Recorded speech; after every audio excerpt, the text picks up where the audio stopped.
Hello students, आज के lecture video में एक्चुअली ये एक लेक्चर वीडियो नहीं है। पहले मैं आपसे थोड़ा मिल लूँ। ये एक्चुअली मैंने ये लेक्चर वीडियो नहीं बनाया है चूँकि आप फंडामेंटल्स जो है वो कंप्यूटर फंडामेंटल्स पढ़ रहे हैं और सी प्रोग्रामिंग भी कर रहे हैं। लगातार मैं देख रही हूँ कि आप अपने प्रैक्टिस कर रहे हैं, असाइनमेंट्स और बहुत सारे वर्क पे फोकस्ड है। इन सभी को बीच में, इंटेंशन के बीच में मैंने सोचा कि एक बार क्यों ना आपको बूस्टअप प्रोग्राम दिया जाए। मतलब जो फंडामेंटल्स, कंप्यूटर फंडामेंटल्स जो आप पढ़ाई करके पीछे छोड़ चुके हैं, क्यों ना उसे हम रिवाइज करें पूरे लेक्चर वीडियोस के साथ नहीं बल्कि कुछ MCQs के साथ, जिससे कि आपको याद रहेगा कि क्या क्या इम्पोर्टेंट चीज़ें हैं। आप उसे रिवाइज करते रहेंगे, एक प्रैक्टिस हो जाएगा। और चूँकि आपके एग्ज़ाम में आप जानते हैं कि आपके क्वेश्चन जो पेपर हैं परीक्षाएं में जो आती है वो मुझे लगता है कि 10 क्वेश्चंस जो हो MCQ ही होते हैं, 1 मार्क्स के होते हैं। और कभी कभी क्वेश्चन में देखा जाता है कि MCQ जो है वो 20 मार्क्स के भी होते हैं। तो MCQs काफ़ी इम्पॉर्टेंट है और क्यों ना हम लोग इसे थोड़ा सा प्रैक्टिस कर लें, और प्रैक्टिस पे ही हमें समझ में भी आ जाएगा और हमें ध्यान आ जाएगा कि हाँ क्या क्वेश्चन का क्या आंसर होना चाहिए। और हम जब एग्जामिनेशन में क्वेश्चंस मैच करेंगे या फिर जो लॉजिकल क्वेश्चंस होंगे तो लॉजिक के हेल्प से हम अपने क्वेश्चंस को सॉर्ट आउट कर सकते हैं। जो प्रॉब्लम है उसे सॉर्ट आउट करके करेक्ट आंसर पे टिक कर सकते हैं। सो चलिए आइए ये जो MCQs का जो प्रोग्राम हमने लाया है आज इसे स्टार्ट करते हैं। देखते हैं ये आपके लिए कितना बेनिफिशियल है। वैसे कॉम्पिटिटिव एग्जामिनेशन में भी 10 to 20 मार्क्स, 25 मार्क्स जो है वो कंप्यूटर साइंस पे ही होते हैं और वो क्वेश्चन जो है कंप्यूटर फंडामेंटल से ही पूछे जाते हैं। तो ये एक तरह का आपका सेमेस्टर एग्जाम की भी तैयारी हो रही है और साथ में आप जो कॉम्पिटिटिव एग्जामिनेशन में भी बैठेंगे या बैठने वाले होंगे या आप अभी प्लान कर रहे हैं फिर होने के लिए, तो उन सब में भी एक तरह से एक साइलेंट प्रिपरेशन हो रही है। तो आप चलिए इसे हम लोग देखते हैं कि क्या क्या क्वेश्चंस हो सकते हैं और क्या उसके आंसर्स हो सकते हैं। उसके एक्सप्लेनेशन भी मैं थोड़े शॉर्ट फॉर्म में ज़रूर दे सकूंगी और जिसमें ज़्यादा एक्सप्लेनेशन की ज़रूरत होगी तो फिर मैं उसको आपको कुछ लिंक जो है वो मैं फॉरवर्ड कर दूँगी, आप उसे देख सकते हैं डिटेल्स के लिए। फिर स्टार्ट करते हैं हम लोग। 1 मिनट, मैं पहले अपनी स्क्रीन पोजिशन कर लेती हूँ। Ready? This is the first question and very common question. I hope सभी लोग इसका आंसर जानते हैं।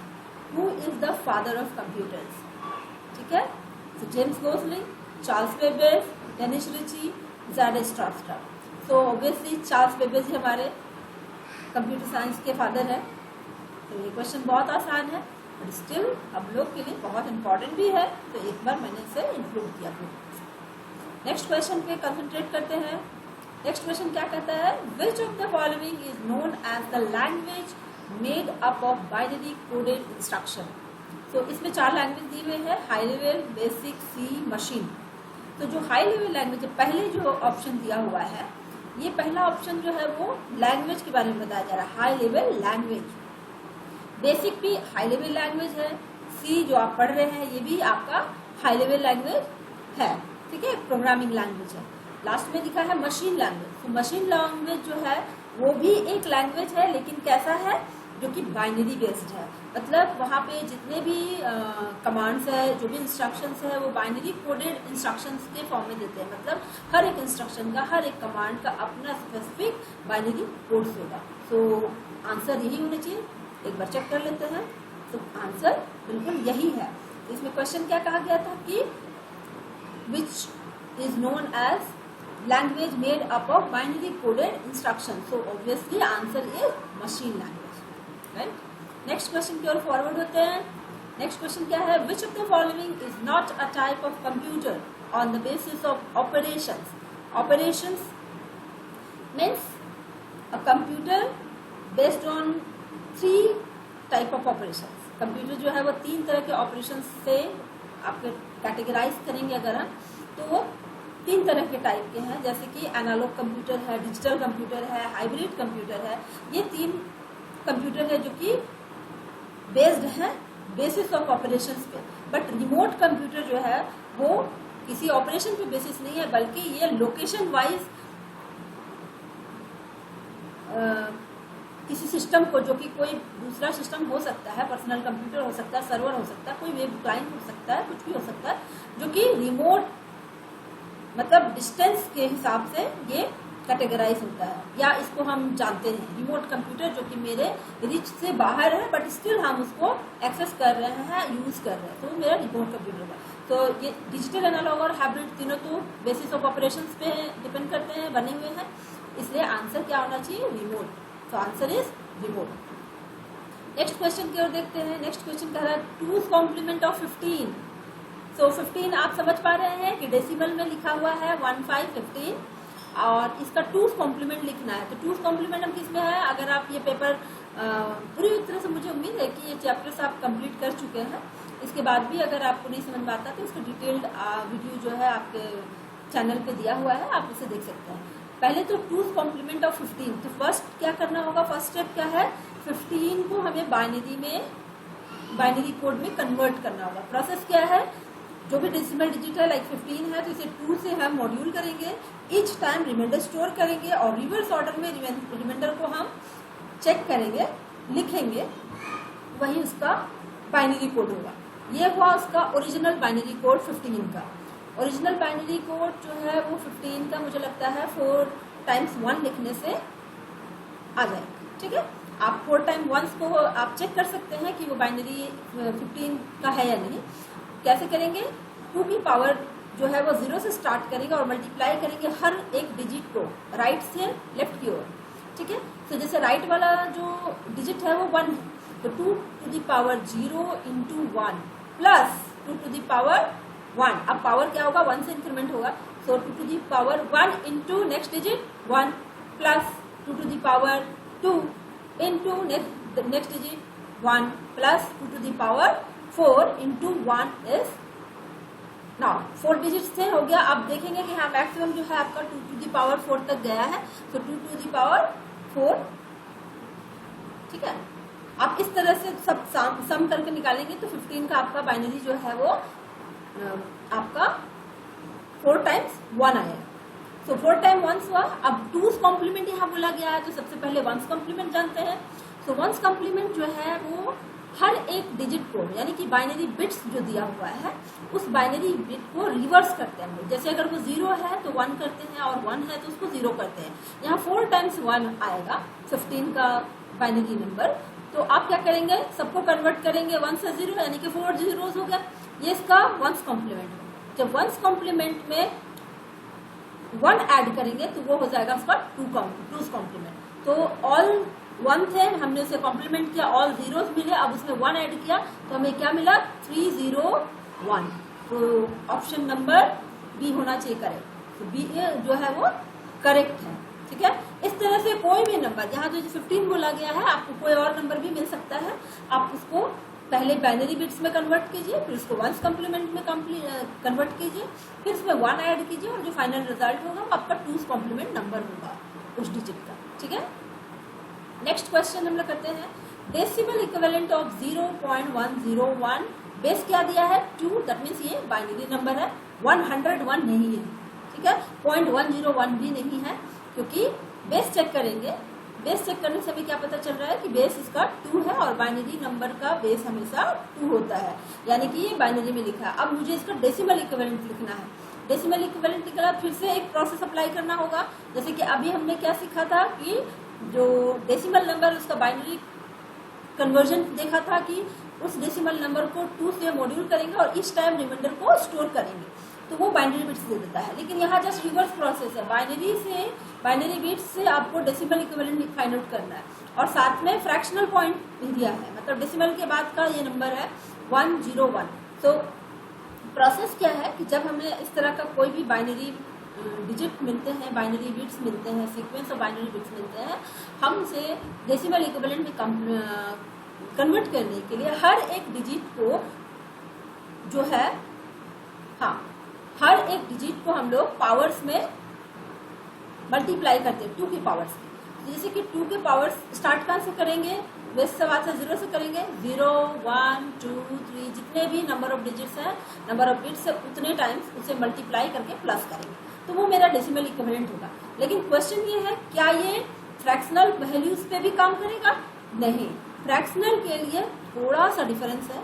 क्या डिफरेंस है कि जो पॉइंट के बाद जो नंबर है, जो क्वेश्चन में आप देख पा रहे हैं कि पॉइंट के बाद क्या लिखा है 101, इसी पे काम करना है। पॉइंट से पहले वाले वैल्यूज पे कुछ काम नहीं करना है। इसके अगर यहाँ नंबर दिया होता तो हम इस पे काम करते, लेकिन प्रोसेस हमारा जो जनरल प्रोसेस था वो लगाते। यहाँ पे क्या करें, पॉइंट के बाद है 101, तो 2 का पावर हमेशा -1 से स्टार्ट करेंगे। 2 to the power -1 into 1 plus 2 to the power -2 into 0 plus 2 to the power -3 into 1.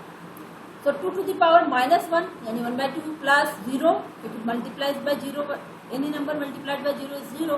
So 0 plus 2 to the power -3 into 1, that is 1/3, 1/8. आप जब इसे निकालेंगे कैलकुलेट करके तो आंसर क्या मिलेगा वो आप चेक करके देखिए, आप कमेंट भी कीजिए। वैसे देखते हैं कि इसका आंसर क्या है। तो इसका आंसर है पहले क्या था आंसर 0.625, ये इसका आंसर आएगा। आप भी अपना कैलकुलेट करके खुद से देखिए क्या आंसर आता है या नहीं, या कोई अदर आंसर भी आता है तो आप मुझे कमेंट करके बताइए कि क्या आंसर आ रहा है। ठीक है, इस तरह का जो क्वेश्चन है एक्चुअली प्रैक्टिस पे बेस्ड है और आपको ज़्यादा से ज़्यादा प्रैक्टिस करनी चाहिए, क्योंकि क्वेश्चन हूबहू कभी भी एग्जाम में आते नहीं है। तो ये पैटर्न है, इस पैटर्न में आपको प्रैक्टिस करनी चाहिए। ठीक है, नेक्स्ट क्वेश्चन है VDU स्टैंड फॉर। तो VDU यानी कि जो आपका जो स्क्रीन है, ठीक है, जो मॉनिटर है, विजुअल डिस्प्ले यूनिट बोलते हैं इसे। तो VDU stand for visual display unit, याद रखेंगे इसे। आंसर विजुअल डिस्प्ले यूनिट है। चेक करते हैं नेक्स्ट क्वेश्चन क्या कह रहा है, सेलेक्ट द इनकरेक्ट ऑप्शन। अब देखिए इस तरह के क्वेश्चन जब आते हैं ये थोड़े ट्रिकी हैं और टाइम कंज्यूमिंग क्वेश्चन है, इसलिए कि अगर मान लीजिए कि ऐसा क्वेश्चन में कह रहा है कि इनकरेक्ट ऑप्शन ढूंढना है। फर्स्ट ऑप्शन क्या है 101, जिसका बेस है 10, यानी कि ये डेसिमल नंबर की बात करें 101 नंबर है और इसका बाइनरी इक्विवेलेंट है भी दिया हुआ है। अब क्या होगा अगर हम लोग थोड़ा सा इस तरह से सोचेंगे कि चलो कन्वर्ट करके देख लेते हैं, तो मेरा टाइम पूरा चला जाएगा, क्योंकि 101 का हम कन्वर्जन करेंगे बाइनरी बिट्स में, टाइम लगेगा, तब हमको पता चलेगा कि ये सही है या नहीं। इस तरह का जब बहुत सारा क्वेश्चन फैक्ट के साथ दिया रहता है तो हर एक क्वेश्चन को हम लोग क्या करते हैं, चेक करते हैं कि इनकरेक्ट वाला कौन हो सकता है, पॉसिबिलिटीज देखते हैं। उसके बाद नहीं मिले तब हम लोग कुछ कैलकुलेशन करते हैं, चेक करते हैं जरूरत पड़ा तो 101 जो डेसिमल है इसका बाइनरी कोडेड नंबर्स जो है निकालना थोड़ा टाइम है, तो हम लोग दूसरे तीसरे ऑप्शन को देख लेते हैं, शायद वो इनकरेक्ट है।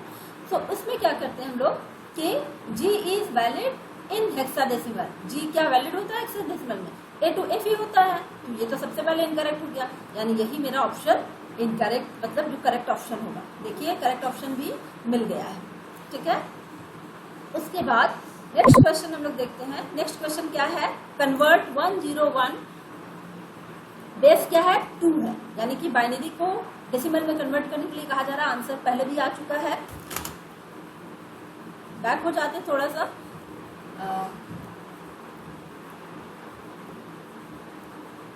हाँ, ये सारे क्वेश्चंस मैंने देख दिया है। ठीक है, और तो ये कन्वर्जन आप कर सकते हैं। देख रहे हैं आंसर क्या है 6 का, ये बाइनरी इक्विवेलेंट है। ठीक है, डेसिमल इक्विवेलेंट है, सॉरी।